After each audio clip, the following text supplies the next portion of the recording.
Bismillahirrahmanirrahim. Assalamualaikum warahmatullahi wabarakatuh. Nama saya Tifal Maulana Yusuf, NPM 98824051201111036 dari kelas IF 3A jurusan Informatika Unibi Bandung. Di sini saya akan mereview materi dari Calculate the Lifetime Value untuk memenuhi tugas entrepreneurship.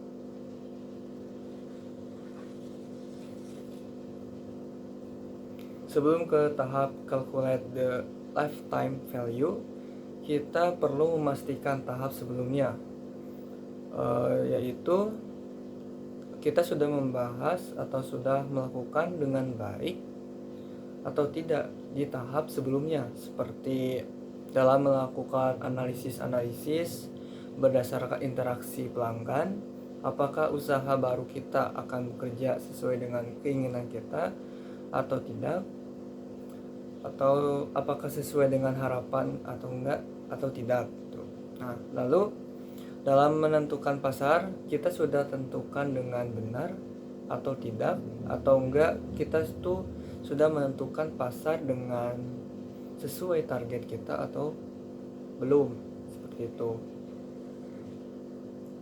Nah, jika hal ini sudah benar atau sudah sesuai dengan yang diharapkan, maka dalam menghitung LTV atau lifetime value yang memiliki fungsi sebagai pemeriksaan paling fundamental, baik menentukan seberapa layak bisnis kita dan untuk memastikan dengan jelas apa yang akan mendorong keberlangsungan dan profitabilitas dari bisnis yang kita jalani. Nah, artinya LTV ini bertujuan untuk memastikan bahwa usaha kita itu bisa selalu survive atau bisa terus berkembang atau bisa terus maju, seperti itu. Nah, lalu cara menghitung LTV ini ada dua penghasilan atau dua cara, yaitu pendapatan yang satu kali. Nah, pendapatan satu kali ini maksudnya adalah orang yang memberikan nilai pertama kali kepada produk. Lalu yang kedua ada pendapatan yang berulang. Nah, maksudnya ini adalah seperti kita berlangganan di YouTube atau kita menjadi subscriber. Nah, misalkan kita mempunyai channel YouTube, lalu ada yang mensubscribe kita, nah itu bisa dibilang dengan pendapatan yang berulang, karena dari subscriber di situ bisa menentukan pendapatan kita. Itu contoh kecilnya.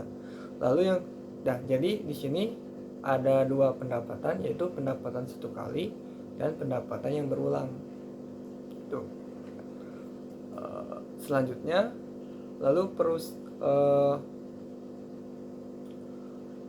Lalu pembahasan yang berikutnya itu adalah margin kotor dan margin bersih. Nah, kita sudah mengetahui bahwa margin kotor itu adalah setiap aliran pendapatan produk yang kita jalani. Lalu yang kedua ada margin bersih, adalah pendapatan harga produk dikurangi dengan biaya produk untuk membuat produk individu. Nah, di sini juga LTV ini kita bisa mengelola bagaimana kehidupan produk. Dalam arti di sini kehidupan produk di sini adalah ada batasannya atau kadaluarsanya. Jadi itu hal yang harus kita perhatikan. Nah, lalu kapan produk itu kadaluarsa, dan ketika kadaluarsa maka kita harus bisa menentukan sampai kapan kita harus menghabiskan produk yang kita jual. Jadi memperhatikan nilai dari kadaluarsanya. Lalu yang ketujuh adalah contohnya misalkan HP Samsung. Nah, HP Samsung ini bisa bertahan sampai sekarang. Kenapa? Karena HP Samsung ini mulai dari zamannya apa yang ketikan atau pencet-pencet doang, terus ke layar sentuh dan perkembangan teknologi yang semakin pesat, Samsung bisa bisa menyesuaikan sesuai keinginan dari pelanggannya atau dari customer setianya. Jadi bisa menyesuaikan dengan apa yang dimau atau apa yang diminta oleh para pelanggannya. Nah, jadi bisa bertahan sampai situ, sampai sekarang. Nah, contoh yang lainnya juga kita bisa lihat lagi dari perkembangan Samsung, yaitu dari segi spesifikasinya, dari segi teknologinya itu semakin canggih karena semakin mengikuti apa yang diminta oleh pelanggannya. Lalu ada contoh lagi misalkan dari HP iPhone. Nah, HP iPhone ini walaupun harganya itu mahal tapi memiliki pelanggan yang setia. Kenapa? Karena HP iPhone ini memiliki target pasar yang jelas, yang tepat dan sesuai. Nah, jadi orang-orang yang butuh dengan kapasitas ROM yang besar itu sangat penting bagi pelanggan. Lalu kamera yang sangat bagus, terus dalam pembuatan videonya juga sangat bagus juga, maka iPhone bagi para pelanggannya ini sangat dibutuhkan. Itu jadi strategi dari dari perusahaan iPhone. Mungkin dari pembahasan calculate the lifetime value.